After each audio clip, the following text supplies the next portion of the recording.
Hari ke-17 membuat 1000 video random setiap hari. Dan kali ini aku mau ngomongin soal salah satu instrumen investasi yang udah sangat lawas.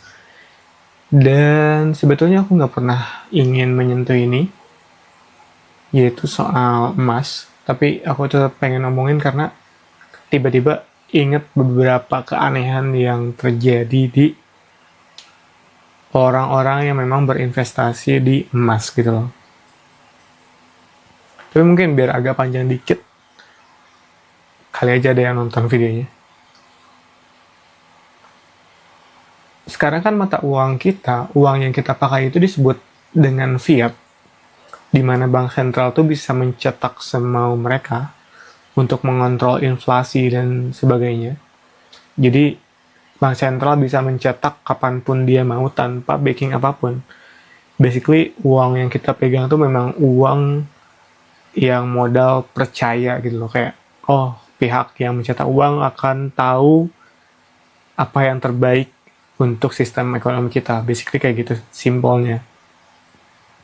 Tapi sebelum itu, di 1972 itu disahin. Sebelum 1972, bank sentral tuh nggak bisa semau dia nyetak uang. Dulu untuk mencetak uang, bank itu harus ada backup emas.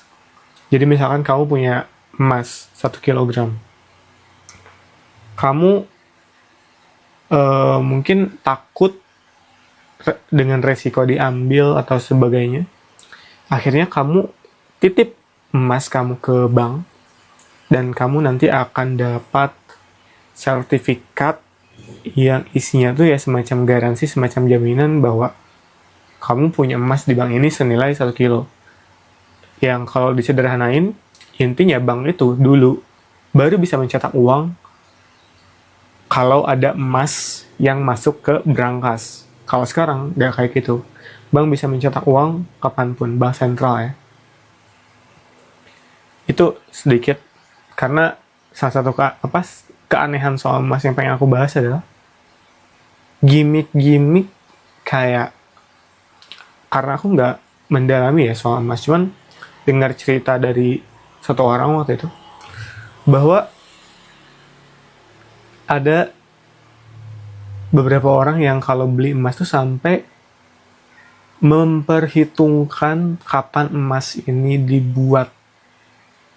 Kayak ada sertifikatnya gitu kalau emas ini tuh dibikinnya kapan, tahun berapa, apakah emas tuh tua apa emas muda, dan itu tuh mempengaruhi variabel harga penjualan emas, which is sangat tidak make sense, sangat tidak masuk akal di kepalaku, karena pada dasarnya kan emas ya emas gitu. Selama karat dan kemurniannya sama, ya udah harganya segitu. Itu pemahamanku. Dan bagaimana logikaku bekerja gitu lihat emas. Sedangkan dengar orang mempertimbangkan ini emas tua apa emas muda tuh kayak nggak kebayang aja di kepala, kayak gimmick macam apa yang terjadi di dunia orang yang gold flipper ya, kasih tahu kok istilahnya. Iya, itu fenomena yang cukup unik, aneh, entahlah. Karena seharusnya yang namanya emas ya emas gitu. Yang menentukan adalah kadar kemurniannya. Berapa karat. Nah, harga dilihat dari situ harusnya.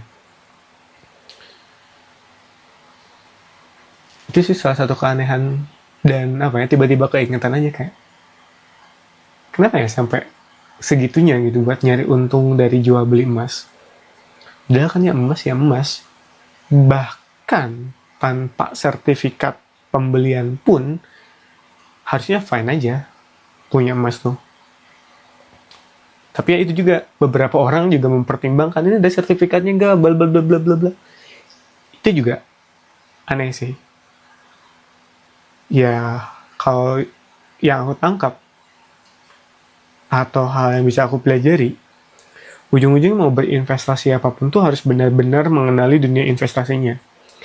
Karena penipuan akan selalu ada, Ponzi akan selalu ada, tawaran-tawaran menggiurkan tuh akan selalu ada, dan yang bisa melindungi kita dari kerugian itu adalah diri kita sendiri,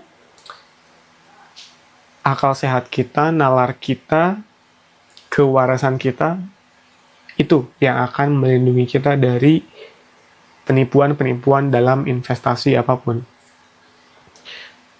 Aku pikir tuh awalnya emas nggak akan ada penipuan kayak gitu, tapi ternyata dengar gimmick-gimmick sertifikat lah, emas tua, emas muda lah. Iya, ujung-ujungnya penipuan akan selalu ada di mana-mana. Emas ada penipuan, properti ada penipuan, saham ada penipuan, bahkan pembajakan, kripto juga ada. Semua.